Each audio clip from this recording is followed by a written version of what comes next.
Carden immediately promised, "Mom, don't worry. After I married Isabella, the two of us are responsible for our lives. We will not ask you for a penny. Don't talk to me about these useless things."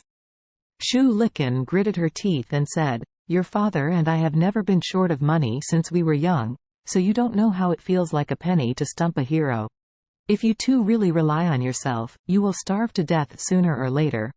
As she said, Shu Licken waved her hand and commanded in a high-pitched tone, "You two will listen to me. This time there is a great opportunity in front of our family. I seized it. It can be doubled several times. Neither of you guys should drop me the chain."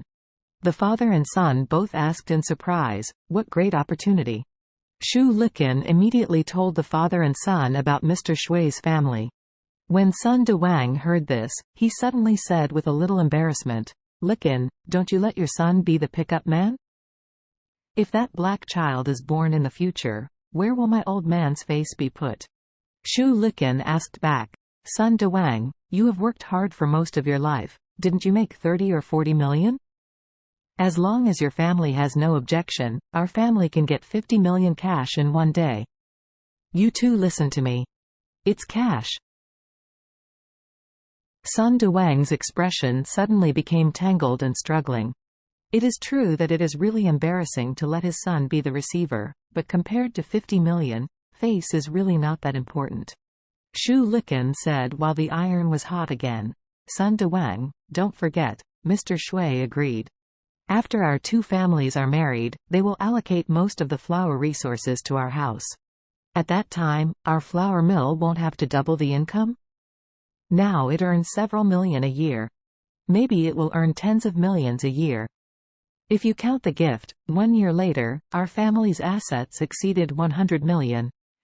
Hearing the 1 billion figure, Sun Dewang immediately compromised. He turned around and said to his son, "Carden, pick a wife for nothing. Not only do they don't want you to pay a penny, they also post tens of millions to you. What a good thing." Carden said coldly, "Yes, it's really good, so you can hug your grandson directly, and you still have a reed-made black grandson." Sun Dewang didn't feel ashamed at all, and said, "Give me 50 million, let alone a black grandson, just a black son, I am happy too." Carden blurted out, "You don't have to waste your tongue.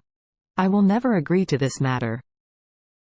Sun Dewang sighed, and pointed at Carden with a look of hatred stronger than iron and steel, and said, "You kid, you have little knowledge and ignorance. You have never made money since you were a child, and you have never made money embarrassing since you were young. You should have a hard time for a few days so that you know how hard it is to make money." "Yes," Shu Licken echoed, "this old saying is good, money is hard to make shit, and it is hard to eat. You missed this opportunity today. You may not be able to earn 50 million in your life in the future.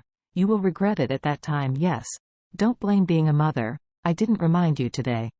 Carden said immediately, "No matter what you say, I can't agree." "No." Shu Licken was anxious, and blurted out, "No, yes, if you don't agree, not only will I not let Isabella pass the house today, but also you will not live at home. Move out." Carden said, "Move out as soon as I move out. I have long wanted to move out." "You." Shu Licken said annoyedly, "If you move out, I will stop all your bank cards for you, and you don't want to get a cent from home in the future." Carden said, "It doesn't matter. I don't ask for money from my family. I and Isabella work together to make money. The rent and living expenses we can afford are definitely enough."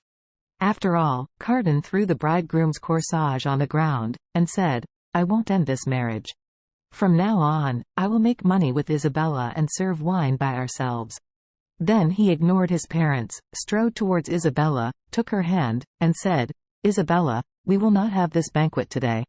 From today on, I will move out from home. Let's rent a house in Orus Hill and live together. We can make money from marriage slowly. Do you think it's okay?" Isabella nodded, moved, and said, "Yes. I will listen to you." Carden smiled and said, "That's okay, then let's go."